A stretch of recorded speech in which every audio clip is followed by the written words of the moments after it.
सबसे पहले तो इसका सैंपल स्पेस लिखो। कितने सैंपल स्पेस होंगे इनके, कितने बनेंगे? So 36. 36। तो 13 सैंपल स्पेस है। 36 मैंने बताया था लिखने का टेक्निक।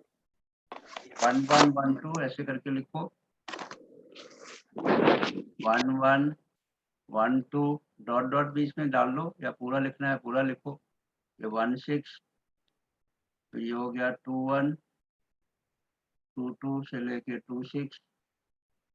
ये सारा का सारा है इसमें। और लास्ट में 6 1 6 2 6 6। चाहो तो बीच में जो हमने वो फिलअप है तो उसको पूरा लिख सकते हो, तो ज्यादा कन्वीनियंट होगा। पहला है इवन नंबर एट द सम। इसका मतलब ऐड करके इवन नंबर होना चाहिए। जैसे मैंने एक ये 1 1 ये हो गया इवन नंबर। फिर ये ऑड है, इसको ले लेंगे। फिर 1 3 1 5 इवन नंबर एट सम। 1 1 वाले में कौन सा आएगा, यहाँ पे देख लो, एक आएगा 1 1 1 3 फिर 1 5, 3 तो इसमें हो गए। ऐसे ही इधर 2 2 2 4 2 6, तो देखो कितना कितना आता है।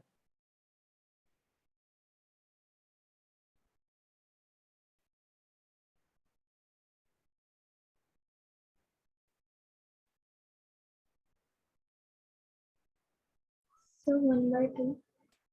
1/2 बिल्कुल सही है। 1/2 18/36, तो पहला आ गया 1/2। वैसे भी देखो टोटल 36 है, तो आधा इवन होगा आधा ऑड होगा।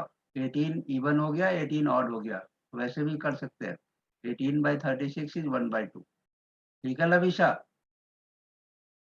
Yes sir.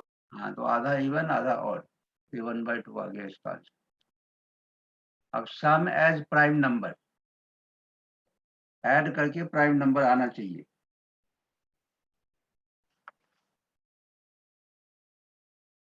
जैसे 1 1 1 2 2 1 1 4 4 1 1 4 और 4 1 दोनों अलग अलग बातें हैं, दोनों लिखना होगा।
दूसरे का आंसर निकला।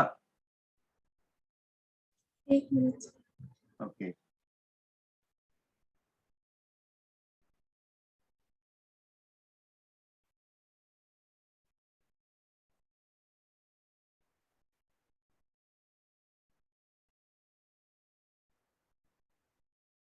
हो रहा है लविशा? Yes sir. प्राइम होने चाहिए, जैसे 1 1 1 2 2 1 1 4 4 1 2 3 ऐसे। सर टोटल ऑफ एटलीस्ट 10 लिखा है, तो मतलब 10 से छोटा भी और 10 तक। एटलीस्ट 10, कम से कम 10 होना चाहिए, 10 से बड़ा लेना है, 10 या 10 से बड़ा। Okay sir.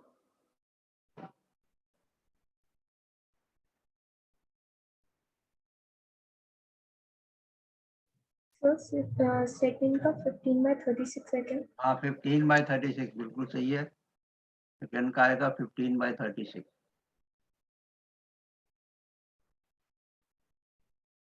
अब टोटल ऑफ एटलीस्ट 10 या 10 से बड़ा, जैसे 6 4 4 6 5 5 6 5, दोनों को ऐड करेंगे तो या तो 10 हो या उससे बड़ा हो, ऐड करके।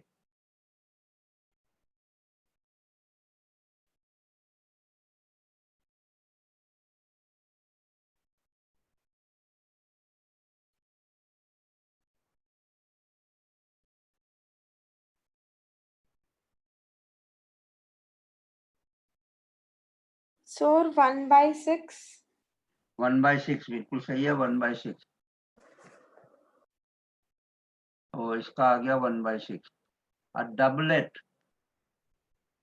Doublet of even number. देखो डबलेट क्या होता है, 1 1 2 2 3 3 4 5 4 4, ऐसे सेम नंबर को डबलेट कहते हैं। लेकिन इसने कहा डबलेट ऑफ इवन नंबर, तो 2 2 4 तो 4 6। 3/36 हाँ, which is 3/36, 1/12। 1/12, ठीक है।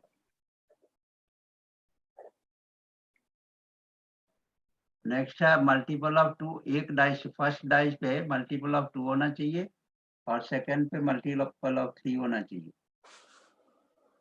मीन्स पहले वाले पे या तो 2 हो सकता है, 4 हो सकता है, 6 हो सकता है।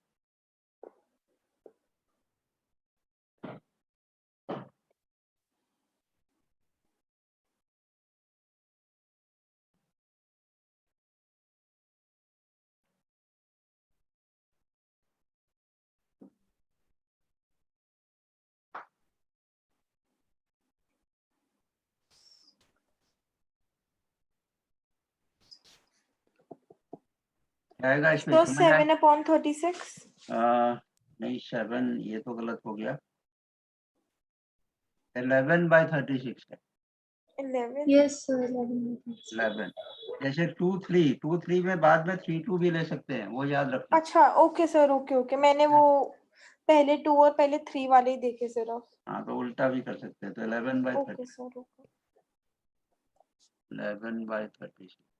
Now same number of on the both die. That means सारे डबलेट 1 1 2 2 3 6 6/36। 6/36, yes, 1/6। तो इसका हो गया 1/6। और लास्ट है multiple of 3 as the sum. Add करके 3 का मल्टीपल होना चाहिए, जैसे 1 2 2 1 1 5 5 1, ऐसे वाला। Okay sir.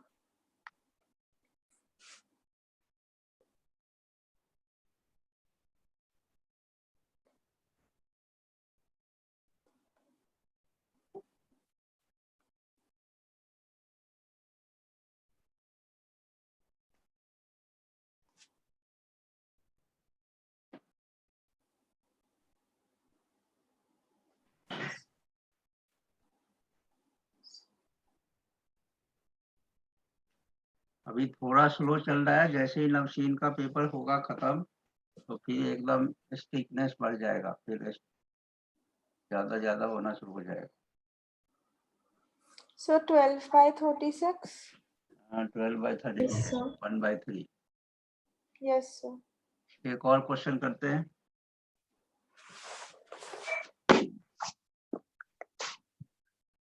Find the probability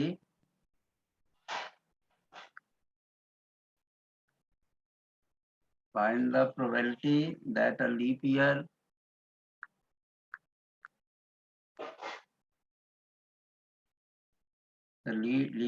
will contain 53 Sunday.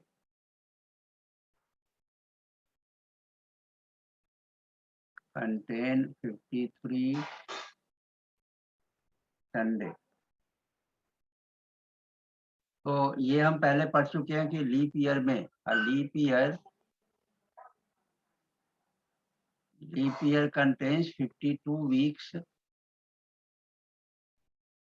52 weeks होता है और 2 डेज एक्स्ट्रा। 2 और डेज हमने पहले पढ़ा है, 2 डेज एक्स्ट्रा। ये 2 दिन, हर एक दिन 2 बार आएंगे। 2 दिन में क्या हो सकता है, या तो संडे मंडे, या मंडे ट्यूसडे, या ट्यूसडे वेंसडे, या वेंसडे थर्सडे, या थर्सडे फ्राइडे या फ्राइडे सैटरडे या सैटरडे संडे, मीन्स हर एक दिन 2-2 बार आ रहा है,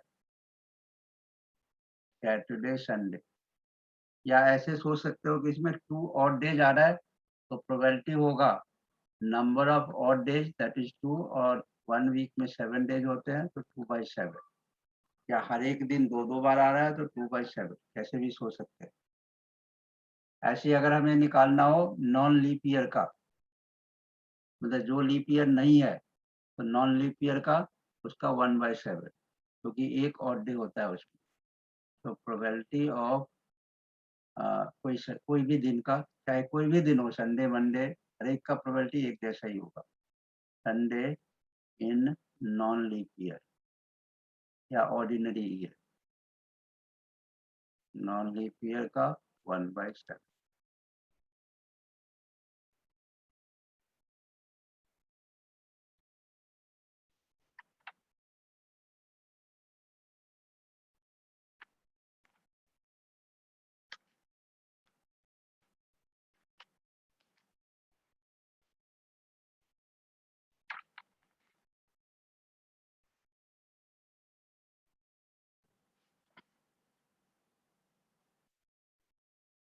आज यहीं तक करेंगे, चलो एक बार रिवाइज कर लो, धीरे धीरे बढ़ाऊंगा सिलेबस को। एक बार जरा सबका पेपर हो जाए पुराना वाला, और थोड़े थोड़े एक बार रिवाइज कर लो, देखो किसी को कोई डाउट वगैरह है तो। सर मेरे और सिया के 11th अक्टूबर से यूटी स्टार्ट है टर्म 2 के, बट अभी डेट शीट नहीं आया। नहीं यूटी मतलब आगे अब जो कर रहे हैं सिलेबस उसका, यस सर। और फिर भी क्लास मिस करते हो, फिर भी रेगुलर नहीं है। अगर यूटी वो तो मुझे पहले से पता था, इसलिए मैंने शुरू कर दिया। तब तो रेगुलरिटी रखना चाहिए ना, फिर छुट्टी क्यों करते हो? अभी मैं सर सिया आज ही स्कूल से मैसेज आया कि हमारे 11th अक्टूबर से स्टार्ट होंगे यूटी। हाँ तो ऐसे ही होगा, तो एक मंडे टू मंडे होंगे बट। हाँ कोई बात नहीं। तो अभी प्रोबेबिलिटी इसलिए मैंने स्टार्ट किया है, तो जैसे ही सिलेबस मिले इस बार अच्छी तरह से करना है। यूटी का मिले तो यूटी का मुझे बता देना, तो जरूरत होगा जब यूटी पास में आएगा तो जरूरत होगा तो फिर संडे को भी मैं क्लास दे दूंगा, यस और सर, जरूरत और हो तो अब फिर से सर मैं शायद ऑफलाइन ही जाऊंगी स्कूल भी। ऑफलाइन स्कूल जाना है। सर कंपलसरी नहीं है, बट मैं अपने शायद एग्जाम्स देने ऑफलाइन ही जाऊंगी। मतलब अब से ना, अब जो यूटी होगा। Yes sir. ओके, चलो नेक्स्ट क्लास में अगर सिया भी आती है उससे भी पूछते हैं। अगर तीनों एग्री हो जाओगे तो फिर मैं ऑफलाइन क्लास ले सकता हूँ, लेकिन मंडे वेडनेसडे फ्राइडे को होगा। अगर नहीं तो नहीं भी ऑफलाइन लोगे तो ऑनलाइन क्लास चलेगा, और जिसको डाउट होगा या वैसे भी आके मंडे वेडनेसडे फ्राइडे 1 घंटे आके प्रैक्टिस कर सकते हो, वहाँ पे डाउट पूछ सकते हो, ठीक है ना? Okay sir. और अच्छे नंबर लेके आना है, जिसको जैसे कन्वीनियंट हो कर सकते हैं। Okay sir. Okay, next class से मैं उसको भी बोलता हूँ सिया को भी रेगुलर रहने, और क्लास तो ये आगे चलता रहेगा। और अभी देखते हैं एक बार नवशीन का कब मैथ्स का पेपर होना है, तो उसके अकॉर्डिंग। और नवशीन इस क्लास को भी मिस नहीं करना है, क्लास लेना, और एक दो यस सर। पुराना एक बार रिवाइज करना, कोई डाउट होगा तो पूछना, ठीक है? Yes sir. ओके देन, तो क्लास ओवर। होमवर्क लवीशा, होमवर्क जो भेजूंगा लवीशा के लिए कंपलसरी है, और नवशीन अभी होमवर्क नहीं करोगे तो जो पुराना वाला है वो प्रैक्टिस करनी है, जिसका पेपर होगा, ठीक है ना? Okay sir. Okay then, thanks for today. Okay, thank you sir. Okay.